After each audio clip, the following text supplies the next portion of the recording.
Hallo Leute, wir sind hier heute bei Black Plastic in Dortmund mit Mikael Stanne.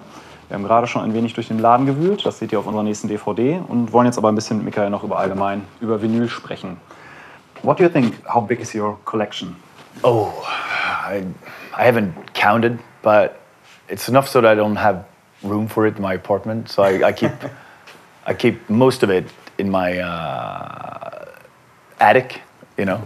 So whenever I need it, I go pick some albums up. But I have, I don't know. I've sold off a lot of old metal ones. You know that it's like it doesn't sound that much better on vinyl, and some of them are kind of shitty quality and a bit worn out. But I've kept all my, like the ones that I really love. You know, the ones that are close to my heart. But it's not that big of a collection, but it's really, really good. You know, like there's nothing that I'm ashamed of in my collection. You know. What do you think, what was the most money that you spent on one certain vinyl? I wouldn't say, I don't want to spend too much money on albums like that. There are a few that I've spent like 40, 50, 60 euro perhaps. But I think like the one that I've spent the most on is probably Close to the Edge by Yes, because I bought it a few times and I needed that perfect version that I grew up with, and that was the first one that I bought, and that I just wore it out, you know, and it looked like crap after a while, after moving and having parties and stuff like that. So I've probably bought that one 5, 6 times, and the last one was pretty expensive, but it looks fantastic and it's perfect quality. You know. Were you always a lover of vinyl, or did that slow down in the 90s or end of 90s where nobody was buying or producing vinyl anymore? Yeah, it kind of died down a little bit, you know. I've always had my collection, and but depending on where I was living, you know, sometimes you just store them away and you listen to the CDs or whatever, or you use your digital collection. But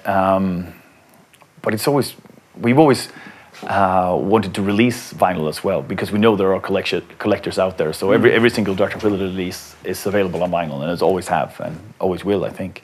And but it definitely did die down, and you couldn't see it anywhere. And I was quick to adopt to CD because, you know, cool, better audio quality and stuff like that. Then you realize perhaps, yeah, I mean, it is, some of it's fantastic, but at the same time you kind of, the nostalgia in you wants to go back to the sound that you grew up with, you know, and the stuff that made you fall in love with music in the first place, you know, and the way it felt, the way it looks, and the way it smells, you know. As we are speaking about Dark Tranquillity, what do you think is your favorite Dark Tranquillity release on vinyl?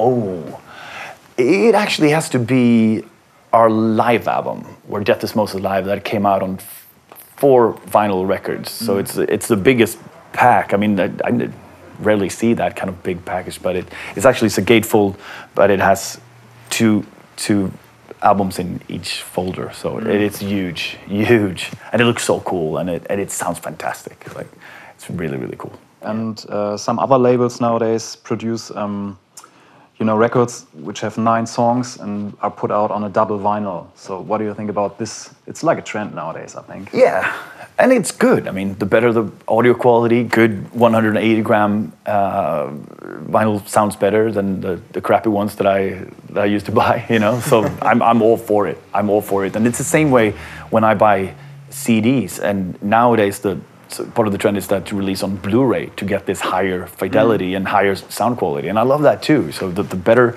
the more sound, the more fidelity, the more kind of high-end stuff, the better, I think. Yeah. So I'm all for that. I'm way geeky when it comes to sound quality. So you don't bother like flipping every 2 tracks the side? It's okay. I mean, it's part of it, you know. Perhaps when I have people over, it's a party or something like that, then I go for the digital version of it. But if I actually listen to it, I don't have a problem with that at all. And what about the right player for the vinyl? Do you have anything special for that?